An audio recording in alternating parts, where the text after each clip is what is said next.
Hello श्रोताओं, नमस्कार। स्वागत है आपका मेरे चैनल अनुगुंज पर।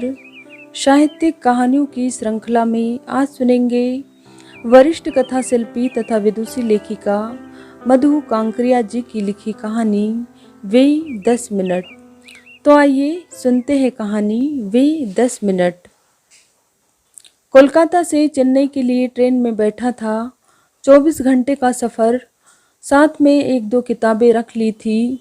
नीचे की बर्थ पाकर संतुष्ट था। सामान लगाया और टीटी से निपटा तो जाने कहाँ से कोई टपक पड़ा और मेरी बर्थ के अंतिम छोर पर बैठ गया। यह रिजर्व कोच है, कौन है आप, यहाँ क्यों बैठे हैं? मैं भुनभुनाया। उसने झपकती आंखों से मुझे देखते हुए विनम्रता से जवाब दिया, भैया खड़गपुर में उतर जाऊंगा, 2.5 घंटे की ही तो बात है। यहाँ बैठ तो सकता हूँ, जनरल बोगी में गया तो माथा चकरा गया, वहाँ घुस गया तो यह भी गारंटी नहीं कि खड़गपुर में उतर भी पाऊँगा या नहीं। उफ, इतनी भीड़, इतनी पसीने की बदबू, इतनी उमस की उल्टी हो जाए। भेड़ बकरी की तरह आधा भारत ठूसा हुआ है। बदबू मारते लोग, लोग ही लोग, सीट के ऊपर लोग, सीट के नीचे लोग, बाथरूम जाना भी मुश्किल, बाथरूम के अंदर भी लोग, बाहर भी लोग। इतना आराम चाहिए था तो सीट रिजर्व क्यों नहीं करवा ली? भैया अचानक से जाना पड़ रहा है, बोलते बोलते उसका गला भर्रा गया था। ठीक है, जरा सिकुड़ कर बैठो। मुझे उसकी बनाई कहानी में कोई दिलचस्पी नहीं थी। सुबह फिर वही चिल्पो, नींद में सुराख करती आवाजें, चाय, अदरक की चाय, गर्मा गर्म चाय, कटलेट, वड़ा। मैं भुनभुनाया। नींद टूट चुकी थी।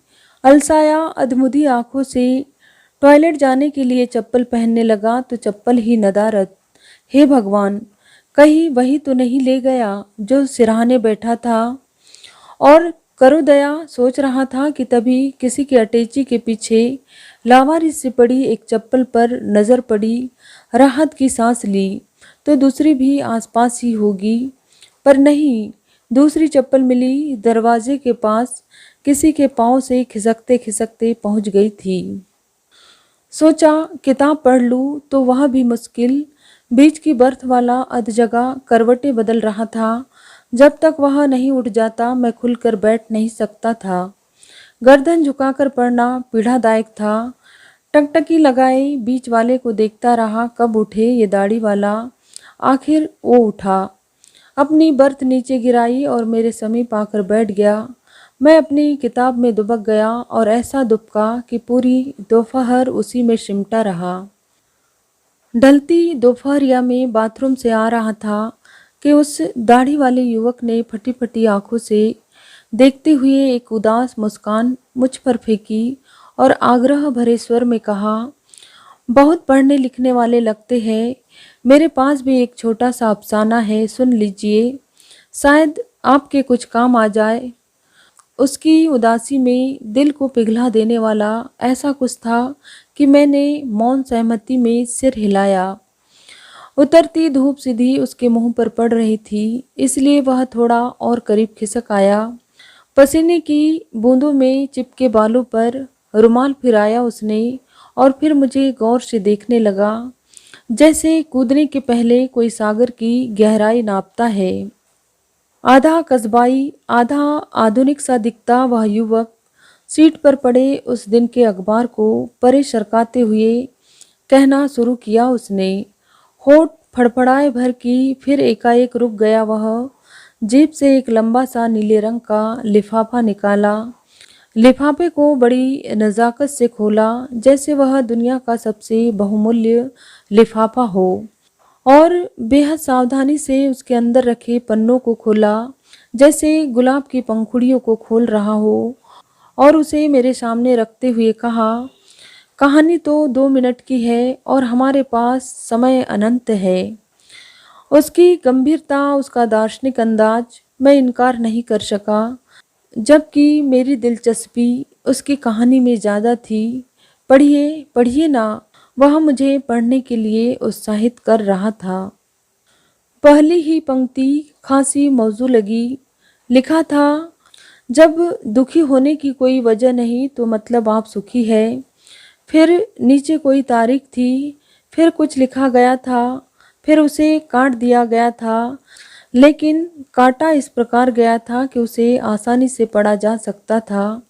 लिखा था, मोहब्बत के जो भी पहले स्वर फूटे, दुनिया का पहला गीत वही था, लेकिन जिंदगी की हाय हाय आपको कहाँ इस लायक रहने देती है कि आप मुग्ध हो, किसी की मोहब्बत में डूब जाए।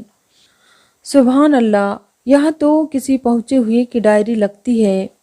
मैंने खिड़की से सतरंगी होते आसमान की ओर देखते हुए कहा और सोचने लगा, कहीं यह इसी की तो डायरी नहीं। शब्दों और उच्चारण से भी पढ़ा लिखा और उत्तर भारत का मालूम देता था। फिर चेन्नई क्या करने जा रहा है यह? मैंने सवालिया निगाह से देखा उसकी ओर। कोई शक्ल थी इन पत्रों के पीछे जो झांक रही थी उसकी आंखों के पर्दे के पीछे से। दिए की लौ सी भर्राए गले से कहा उसने, पढ़ते जाइए, आगे और भी मोती मिलेंगे। इस बार बड़ा धांसू लिखा था, जब हम ही न महके फिर साहिब, तुम वादे सबा महकाओ तो क्या। स्लीपर क्लास की चिल्पो धूल गर्द और गर्मी के बीच उसके पत्रों को पढ़ते पढ़ते लगा जैसे गुलमोहर की छाव तले आ गया हूँ। वहाँ क्या बात है, कौन है यह? मैंने धीरे से फिर पूछा। उसने किसी सिद्ध निर्देशक की तरह कहा, पढ़ते जाइए ना, आपको सब कुछ बता दूंगा, यह मेरा वादा रहा। इस बार शब्द आकार में बहुत छोटे थे। लिखा था, हर औरत एक कहानी है, एक अधूरी कहानी जो रोज रात में जन्म लेती है और सुबह होते ही मसल दी जाती है। इतना तो मैं समझ गया था कि ये पन्ने किसी महिला के लिए लिखे हुए हैं।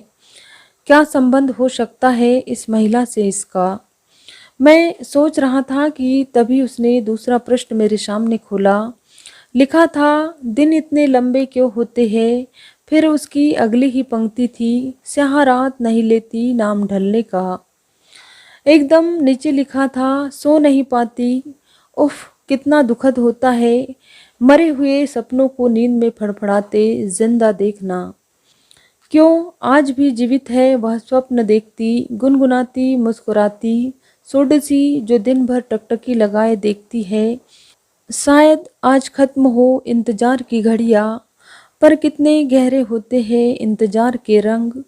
जिंदगी का दूसरा नाम है इंतजार। दो आरजू में कट गए, दो इंतजार में। माजरा क्या है, कभी ये मोहतरमा लंबे दिनों को कोस रही है तो कभी सहारात को, कभी स्वप्नों को। उसने जवाब नहीं दिया और अगली पंक्ति पर उंगली धर दी, पढ़िए। मैं ध्यान से देखा उसके चेहरे की तरफ। उसकी आंखों की कोर में अटकी थी एक बूंद, शायद उसी में छिपी थी उसकी पूरी कहानी। उसने फिर कहा, पढ़िए, प्लीज़ पढ़िए ना इस पंक्ति को। मैंने पढ़ा। इस बार लाल स्याही में लिखा हुआ था, दिन रात चलता है एक युद्ध, कभी खुद से तो कभी जमाने से। क्या करूँ इस प्यासी आत्मा का, इस तड़प का। कोई उस पार से बुलाता है मुझे, उड़ो उड़ो खुलकर उड़ो। किसी पुराने फिल्मी गाने की उदास धुन मेरे भीतर गूंजने लगी थी, साथ ही एक जिज्ञासा भी। कौन थी वह? जोर देकर कहा मैंने, देखो, जब तक नहीं बताओगे कौन है यह, क्या संबंध है तुम्हारा इस महिला से, मुझे इन पत्रों में कोई दिलचस्पी नहीं जागेगी। गरम गरम ताज़ा इडली सांबर वड़ा। इडली वाला कान के पास खड़ा चीख रहा था। मुझे भी खाने की इच्छा हो रही थी। आगे बड़ा स्टेशन पूरे 2 घंटे बाद था। मैंने पूछा उस दाढ़ी वाले से, खाएंगे? उसने मुंडी हिला दी। जाहिर था उसकी पूरी चेतना कागज के उन 3 पन्नों में दबी पड़ी थी। मैंने इडली परे सरका दी, बाद में खा लूँगा, आप जारी रखें। उसके चेहरे पर संतोष के भाव उभरे। इधर उधर ताका उसने कि कोई और तो नहीं सुन रहा है उसकी कहानी। बाकी दूसरे लोग अपने में व्यस्त थे। आश्वस्त हो वह थोड़ा और पास खिसक आया। फिर उसने कहना शुरू किया, जब पहली बार देखा था मैंने उसे तो वह मुझे एक फुदकती हुई चिड़िया सी लगी थी। वह कौन? कुछ कुछ अंदाज मुझे लग गया था, फिर भी पूछा मैंने। वही जिसकी डायरी पढ़ रहे आप, मेरी पत्नी माधुरी। माधुरी अभी कहाँ है वह? उसने ऊपर गर्दन कर आसमान की ओर उंगली तान दी। वहाँ? कैसे, कब, क्यों? क्योंकि उसके हिस्से के 10 मिनट नहीं दे सका मैं उसे। अब जलेबी या मत छानो, जो कहना हो साफ साफ और खुलकर कहो। सच्चाई जानने को मरा जा रहा था मैं। उसका पहला वाक्य ही मेरी छाती में घुसे की तरह पड़ा। ठीक जब आप जिंदगी के जादू को महसूसना शुरू करते हैं, लहरों पर सवार हो चांद को छू रहे होते हैं, तभी वह ऊपर वाला आपको वह पटकनी देता है कि सारी हवा निकल जाती है। आपको भनक भी नहीं पड़ती कि ठीक आपकी नाक के नीचे, आपके घर के भीतर ही मौत के फंदे की तैयारी हो रही है।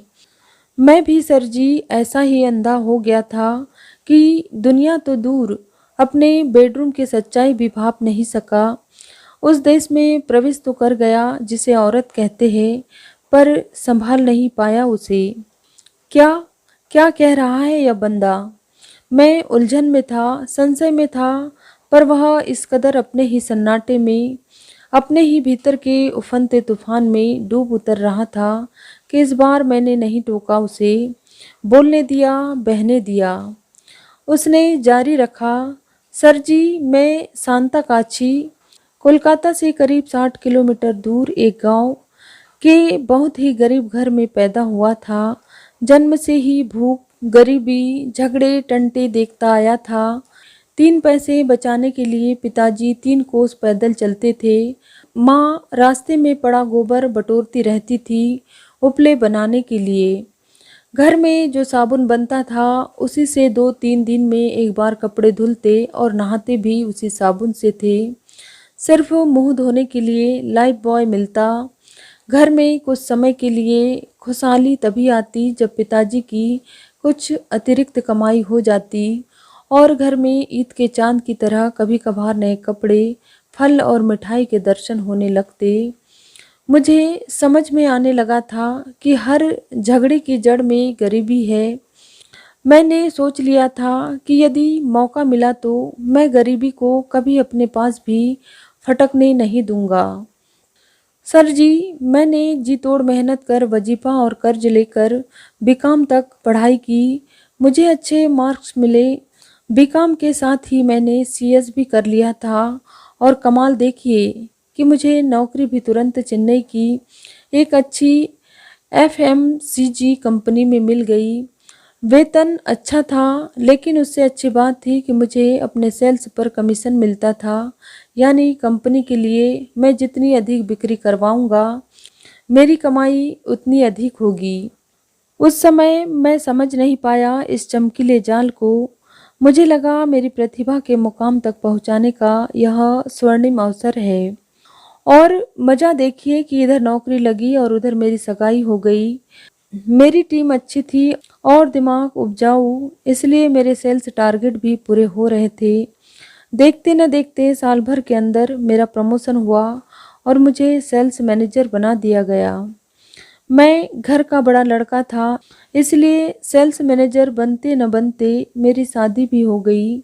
माधुरी भी कोलकाता की ही थी। उसका परिवार हमारे परिवार से काफ़ी समृद्ध था।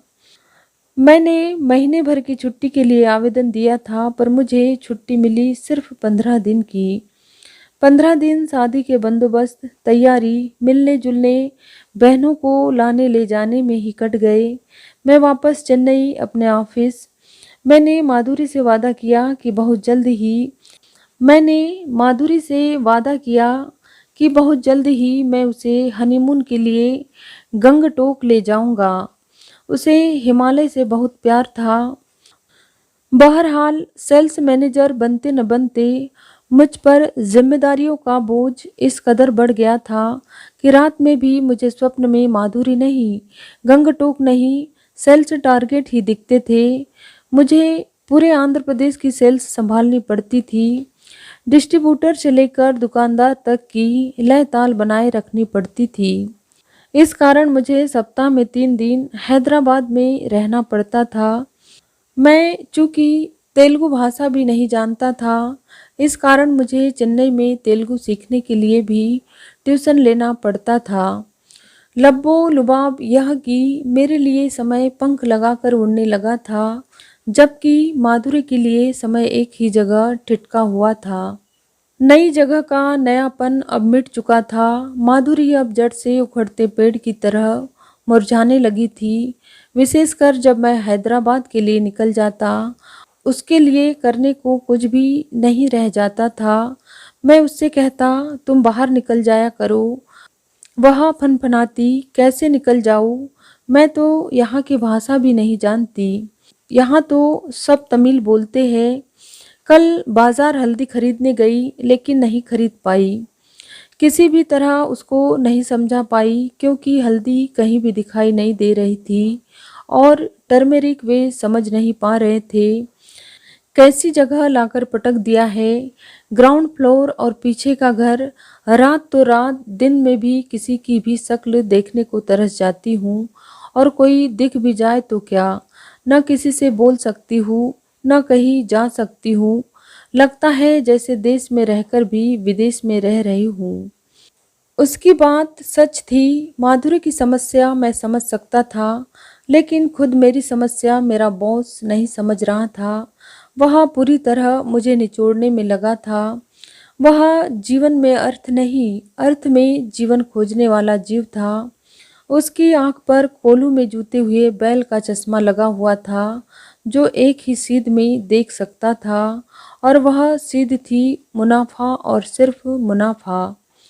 मैं माधुरी से कहता, समुद्र किनारे बैठ जाया करो। वह चिढ़ जाती। समुद्र किनारे भी गई थी, पर दिल नहीं बहला। समुद्र देखते देखते मैं भी तुम्हारा जाना ही देख रही थी। मैंने कहा, जाना देखती हो, आना नहीं देखती। वीकेंड में आता भी तो हूँ। उसने तल्खी से जवाब दिया, हाँ आते जरूर हो, पर क्या तुम खुद नहीं जानते कि तुम कितने मेरे हो? कंपनी के फायदे की चिंता रहती है, लेकिन खुद का जीवन कितने घाटे में जा रहा है, उसकी कोई चिंता नहीं। काश तुम मेरी जगह होते और मैं दिखा पाती तुम्हें कि अपने प्रिय का जाना कैसा होता है। बोलते बोलते वह फिर गमगीन हो गया। उमस बढ़ गई थी। रुमाल से ललाट का पसीना पोंछते हुए बुदबुदाया, दिखा दिया उसने मुझे अपना जाना, भयंकर जाना। ले लिया बदला मुझसे। जी भर देख भी न पाया उसे कि जी भारी कर चली गई वह। ओहो, जिसे 10 मिनट नहीं दे पाया, आज हर पल दे रहा हूँ। कहीं भी चला जाऊँ, समुद्र किनारे, नदी, पहाड़, शमशान, हर रात मेरे सिराने आकर खड़ी हो जाती है वह। कोई भी रात सो नहीं पाता। 10 मिनट के बदले 10 जन्म भी दे दूँ उसे, तो भी क्या माफ़ करेगी वो मुझे? कितनी जल्दी फैसला दे दिया उसने मुझ पर। कहीं पढ़ा था कि भगवान भी आदमी पर उम्र खत्म होने तक नहीं देता फैसला, और वह भी हिचकी ले लेकर बिसुरने लगा। मैंने उसके कंधे पर हाथ धरा, कनखियों से देखा, कोई देख तो नहीं रहा। सामने बैठा युवक किसी फिल्मी पत्रिका में डूबा पैर हिला रहा था। आसपास के लोग उतर गए थे। मैंने उसे शांत करने की चेष्टा की, उसे पानी की बोतल दी। उसने कुछ घूंट गट के नीचे खिसक आए चश्मे को ऊपर किया और फिर चालू हो गया। आजकल हर पल यही सोचता हूँ कि जीवन क्या है, सत्य क्या है, आनंद क्या है, सुख क्या है। मैं सुख के चक्कर में अधिक से अधिक धन बटोर लेना चाहता था। अधिक बिक्री के चक्कर में जरा सा भी समय मिलता तो कंज्यूमर साइकोलॉजी पढ़ने लगता। काश उसकी जगह इंसान को पढ़ता तो शायद उसे समझ पाता। पर क्या मैं गलत था? क्या बताऊँ सर, जन्म से ही तंगी देखी थी। नीचे से ऊपर उठा था, गांव का आदमी था। सुनता आया था कि आई हुई लक्ष्मी और परोसी हुई थाली को ठुकराना नहीं चाहिए। गांव में लोगों को काम नहीं मिलता था। दिन भर उन्हें हाथ पर हाथ धरे बैठे देखता था। मुझ पर ईश्वर की मेहरबानी से काम और मौका दोनों बरस रहे थे। इस कारण कमाने का कोई भी मौका खोना नहीं चाहता था। आप ही बताइए सर, क्या मेहनत करना, कमाना अपराध है? पर देखिए कैसा सर्वनाश हो गया। वह दीवार में टंग गई और मैं जिंदगी और मौत के बीच टंग रहा हूँ। वह बोलते जा रहा था और मैं समझ ही नहीं पा रहा था कि वह अपनी मृत पत्नी को याद कर रहा था या उसे कोस रहा था। क्यों कह रहा था वह मुझसे यह सब, मैंने पूछा। लेकिन एकाएक ऐसा क्या हो गया था कि उसे आत्महत्या करनी पड़ी। उसका चेहरा नीला पड़ा। एक लंबी सांस खींची उसने, इधर उधर नजरें घुमाई और फिर अपने प्रवाह में बहने लगा।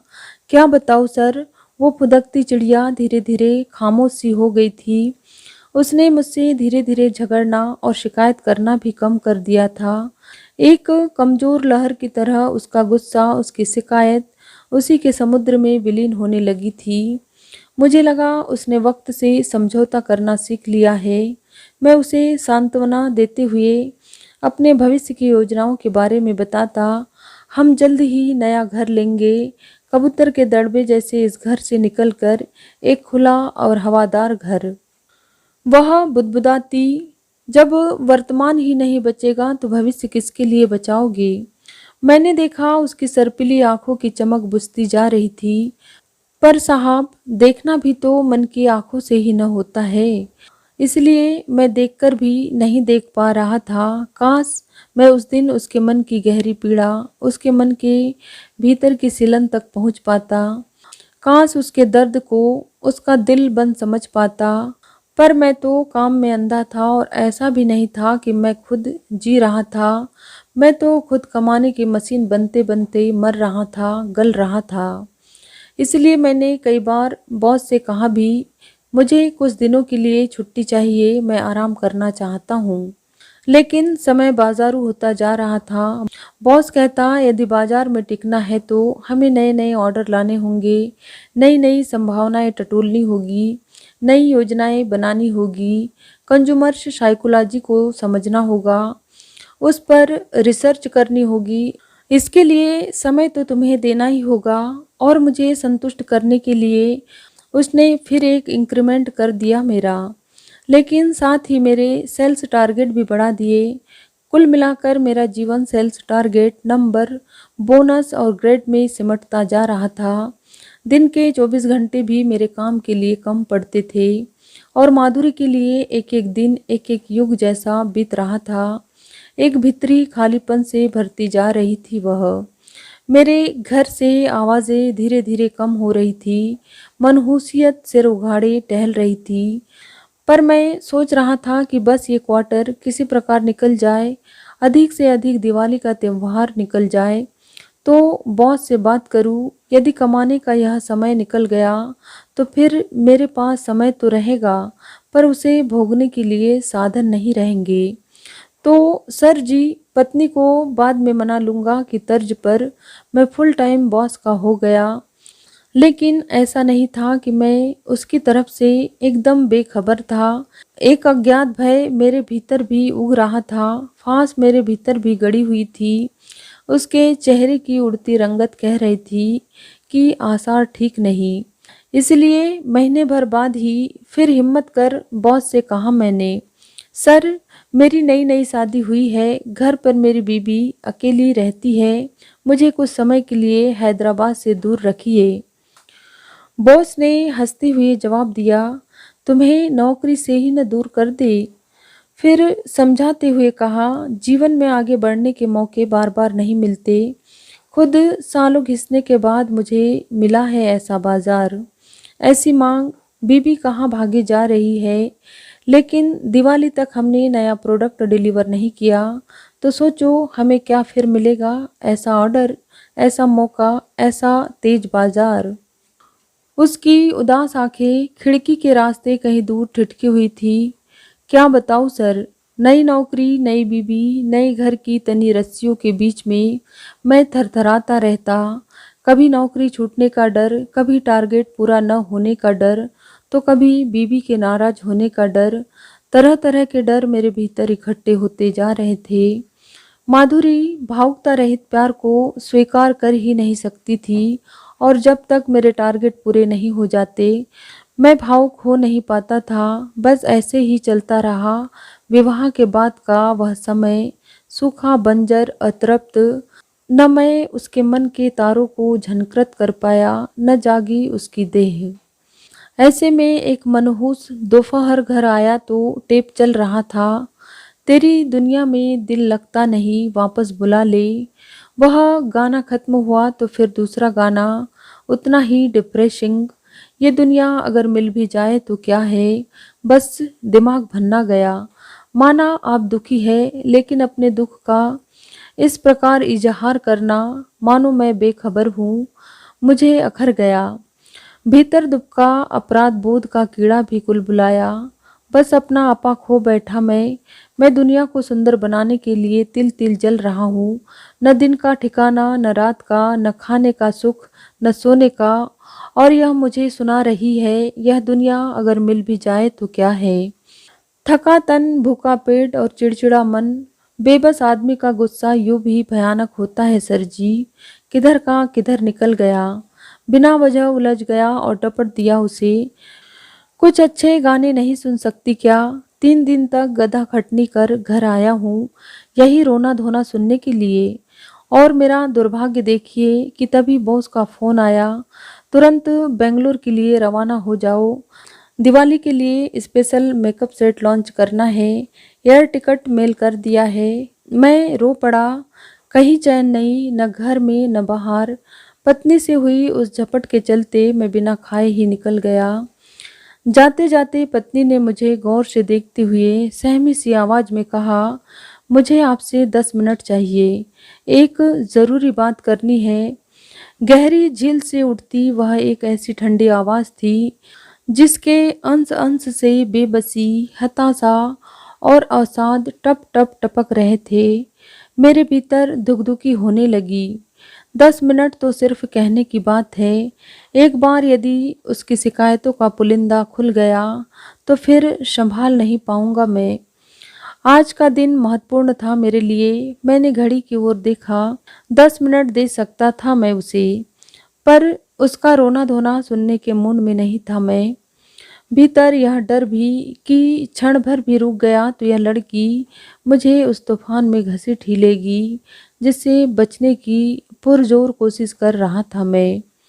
उस वक्त मेरे दिमाग में सिर्फ नया प्रोडक्ट, डीलर्स और दुकानदार थे। जल्दी से जल्दी प्रोडक्ट को दुकानों और ग्राहक तक पहुंचाने की हड़बड़ी थी। टारगेट की तलवार सिर पर थी। इन सब के बीच यह बखेड़ा मेरे माथे पर बल पड़ गए। गर्मी, भूख, थकान और उसकी रो रो मनहूस शक्ल देख तीव्र इच्छा जोर मार रही थी कि भाग खड़ा हो वहां से। मैंने झुंझलाते हुए और बिना उससे आंखें मिलाते हुए अपने पर्स में रुपया ठूसते हुए कहा, अभी नहीं रुक पाऊंगा, आकर बात करता हूँ। उसने आहत दृष्टि से मेरी ओर देखा। मैंने फिर आंखें घुमा ली। फिर एक गहरी गीली उच्छ्वास उसके गले से बाहर निकली। ठीक है, सब कुछ ज्यों का त्यों याद है सर जी, चाहूं भी तो भूल नहीं सकता उन लम्हों को। उस दिन यदि रुक जाता तो यह हादसा टल जाता। उस दोपहर उसके व्यवहार में ऐसा कुछ था जिसे नहीं पकड़ पाया मैं। एक गहरी निश्वास ले वह दार्शनिक अंदाज में कहने लगा, चरम हताशा, आवेग और विवशता के वे कुछ क्षण जब उसकी सारी अंतःशक्तियों और विवेक ने साथ छोड़ दिया था उसका। दुनिया के सारे युद्ध, सारी त्रासदियाँ, सारे विचलन चंद लम्हों के दिमागी विचलन के ही परिणाम होते हैं। वे सद जाए तो टल जाती है विपदा। मैंने उसे आश्वस्त और शांत करते हुए कहा, तुम अपने दिल पर मत लो, होनी को कौन टाल सकता है। नहीं सर जी, वह होनी नहीं अनहोनी थी जो टल सकती थी, एकदम टल सकती थी। दुनिया में ऐसी कई घटनाएं हुई है। अभी कुछ दिन पहले ही मैंने पढ़ी थी एक सच्ची घटना। एक फ्रांसीसी मैथमेटिशियन था सर जी।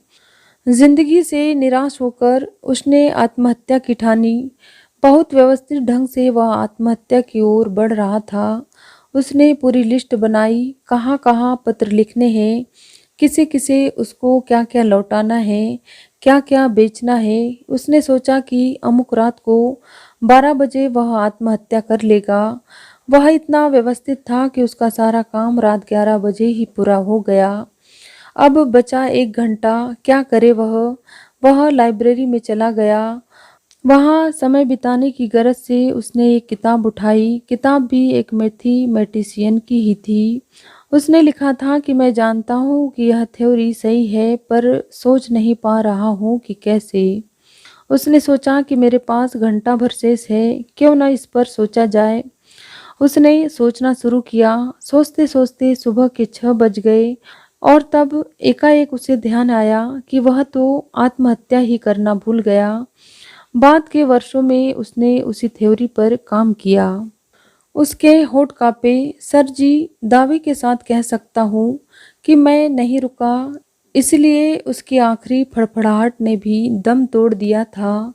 वे 10 मिनट टल जाते तो वह दुर्घटना भी टल जाती, पर कहाँ भाप पाया मैं उस फड़फड़ाती चिड़िया की वेदना को। मैं तो बस उसकी देह के द्वार पर ही ठिठका खड़ा रहा। उफ, कितना मुश्किल होता है एक स्त्री को उसकी संपूर्णता में पकड़ पाना। मेरे अंदर तो उस समय पूरी दुनिया को लेकर गुस्सा भरा हुआ था। काश मैं उससे थोड़ी सहानुभूति के साथ पेश आ जाता, और कुछ नहीं, बस एक मीठा बोल, एक प्यार भरी दृष्टि और एक आत्मीय छुअन ही दे पाता उसे, तो क्या वह ऐसा करती। पर टारगेट के तनाव और बॉस के खौफ ने सुखा डाला था मुझे।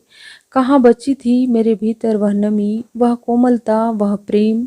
मेरे भीतर तो बचा था सिर्फ गुस्सा और एक मरियल सा अपराध बोध, जो कतरा रहा था उससे सामना करने से। मैं उससे जान छुड़ाकर भागा और उस क्षण ही लपट में सब खाक हो गया सर। और विडम्बना देखिए सर जी कि बॉस के फ़ोन ने मुझे इतना हड़बड़ा दिया था कि मैं अपना ब्रीफकेस खोलना तक भूल गया, जिसमें मोंगरे के फूल की माला रखी हुई थी, जिसे मैंने उसके लिए खरीदा था। चेन्नई में हर चौराहे पर बिकती है फूलों की मालाएं। बहुत पसंद थी मुझे उसकी गंध। क्या बताऊँ सर, मैं एक सेल्स मैनेजर हूँ जिसका काम ही है प्रदर्शन, दिखावा, अपनी चीज़ों को बढ़ा चढ़ा कर दिखाना। भीतर कुछ हो न हो पर पैकिंग का दिखावा। सारी दुनिया को दिखाता रहा वह जो नहीं था, पर जो सचमुच दिल के भीतर था उसे ही नहीं दिखा पाया, और वह भी अपनी ही पत्नी को। और 2 दिन के बाद जब घर लौटा तब तक वह थरथरा रहा था, आंधी के आवे को अपने भीतर थामे रखने की कोशिश में। अपनी दोनों हथेलियों के बीच अपने मुंह को छिपा लिया था उसने। मैं बाहर की ओर देखने लगा। सूखे सूखे पेड़ों की कतार, पीछे आधी टूटी इमारतें, भग्न कंकालों सी, कुछ खामोश पल। मैंने उसे फिर पानी की बोतल थमाई। उसने कुछ घूंट भरे, रुमाल से मुंह गर्दन का पसीना पोंछा और फिर कहने लगा। उसी दिन उसने मुझे 2 मिस कॉल और अंत में एसएमएस भी भेजा था। मेरा फ़ोन साइलेंट मोड में था क्योंकि मैं पूरे दिन ज़रूरी मीटिंग में था। उस दिन नया प्रोडक्ट लॉन्च होना था, उसी की योजना चल रही थी। मैंने सोच लिया था कि अब मैं किसी भी कीमत पर 15 दिन की छुट्टी लेकर माधुरी के साथ किसी पहाड़ी जगह पर निकल जाऊंगा, और वो सब कुछ उसे दूंगा जिसकी चाहत उसकी मुख आंखों के झरोकों से उड़ उड़कर मेरे तक पहुंचती रहती थी। पर कुछ नहीं कर पाया सर। सब कुछ अनकहा अनसुना रह गया। हम नया प्रोडक्ट नहीं, नई यातनाएं पैदा कर रहे थे, और फिर वह विचित्र तरीके से होठों को गोल गोल कर मुंह से हवा बाहर निकालने लगा। अपनी डबडबाती आंखों को पोंछते हुए आगे बढ़ा वह। जानते हैं सर, उसके सुसाइड नोट में क्या लिखा था? जो लिखा था उसको पढ़कर तो रूह कांप गई मेरी। लिखा था, चुप रहते रहते लगता है होठ ही चिपक गए हैं मेरे। खिड़की के पास बैठे बैठे लगता है शरीर ही काठ का हो गया है। कृपया मेरे इस शरीर को, मेरे अंगों को, मेरी बुरी आंखों को दान कर दे। उसके नीचे लिखा था, जो कहना चाहती थी कह नहीं पाई, जीना चाहती थी जिंदगी जी नहीं पाई, सह भी नहीं पाई, रह भी नहीं पाई, जा रही हूँ, कहाँ सुना माफ, अलविदा। वह फिर भींचे भींचे गले से दबी दबी सिसकियां लेने लगा। मैंने फिर आसपास नजर घुमाई। सामने की बर्थ वाला ऊँघ रहा था। मैंने उसका कंधा थपथपाया। आंसू पोंछते हुए वह फिर बहने लगा। वह जब भी थी बहुत कम थी, और अब जब नहीं है तो हर जगह मौजूद है। एक बात बताइए सर जी, क्या सचमुच कोई बोलना भी भूल सकता है?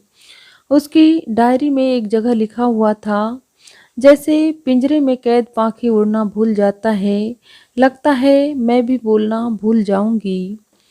सचमुच वह दुनिया कितनी मनहूस और कुरूप होगी, जिसमें पाखी उड़ना तक भूल जाए। मैं मन ही मन सोच रहा था कि वह फिर फूट पड़ा। जानते हैं सर जी, उसके मरने के बाद मैंने वह नौकरी भी छोड़ दी जो मुझे 10 मिनट नहीं दे सकी। पर इस पर भी गिल्ट ने मुझे नहीं छोड़ा। रात रात जागकर मैं यही खोजता रहा कि लोग आत्महत्या क्यों करते हैं। मैंने नेट पर कुछ आत्महत्याओं के कारण जानने की कोशिश की। मैं उन आत्महत्याओं की बात नहीं कर रहा जो भूख, गरीबी, कर्ज, असाध्य बीमारी जैसे गंभीर कारणों से की गई थी। मैं उन आत्महत्याओं की बात कर रहा हूँ जहाँ बिना किसी गंभीर वजह से ऐसा किया जाता था। क्या बताऊँ सर जी, मैंने अपना माथा पीट लिया कि इस पीढ़ी में जीवन के प्रति सम्मान क्यों नहीं है, जीवन की जड़ें गहरी क्यों नहीं है। जरा सी मन की नहीं हुई तो सलाद की तरह काट दी अपनी ही जिंदगी। आप ताजुब करेंगे सर जी कि एक मुंबई के बंदे ने तो सिर्फ इस कारण आत्महत्या कर ली थी। उसकी भतीजी की शादी थी और उसके बड़े भाई ने उसे विवाह में आमंत्रित नहीं किया था। एक ने सिर्फ इस कारण कर ली थी कि उसके बाल तेजी से झड़ रहे थे। एक बंदा जो सारे दिन नेट पर बैठा रहता था ने अपने सुसाइड नोट में लिखा था, जा रहा हूँ क्योंकि सब कुछ जान चुका हूँ, अब आगे देखने सुनने को कुछ नहीं बचा। Nothing to look forward, my work is done, then why wait. तो सर जी देखिए, बिना किसी ठोस वजह के भी कर लेते हैं लोग आत्महत्या।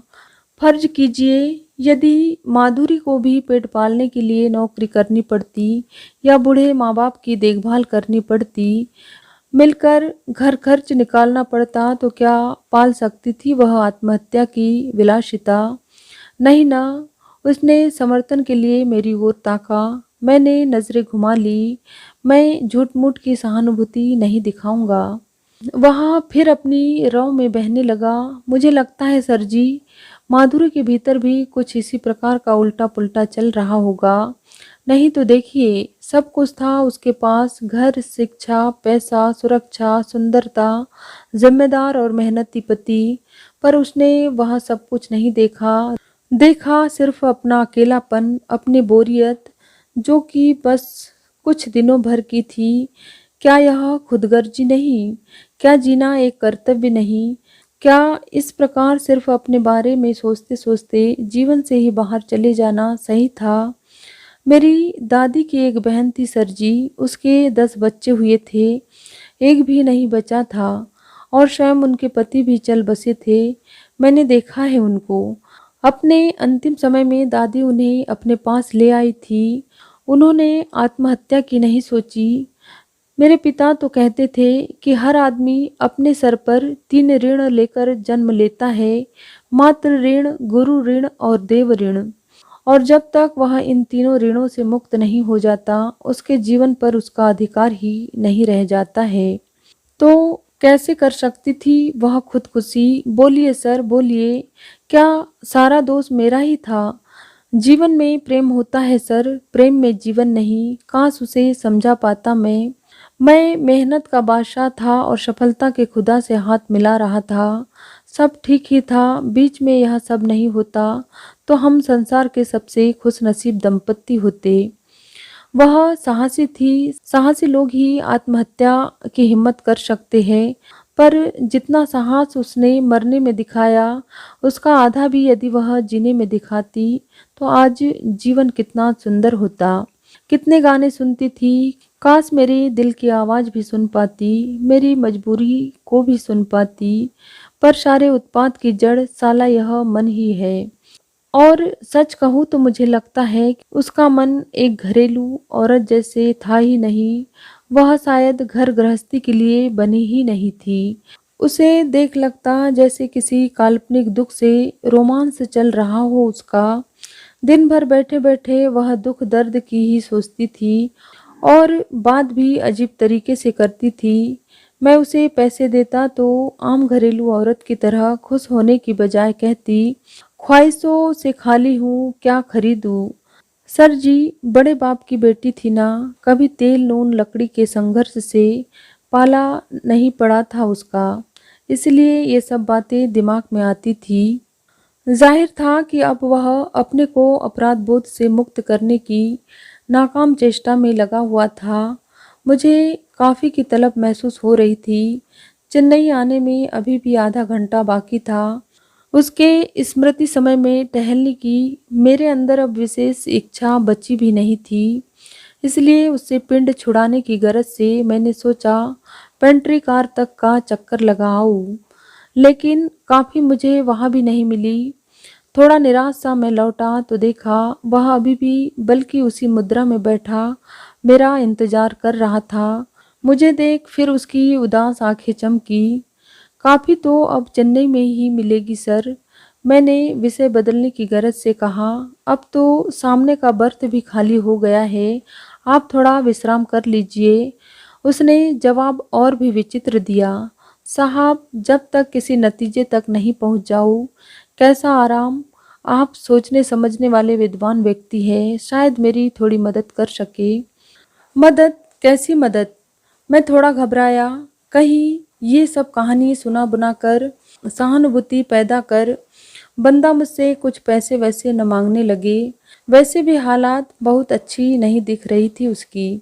नौकरी भी छोड़ दी थी उसने। बुदबुदाते हुए कहा उसने, सर जी अपनी तरह से समझ ही नहीं पाया क्या है जिंदगी।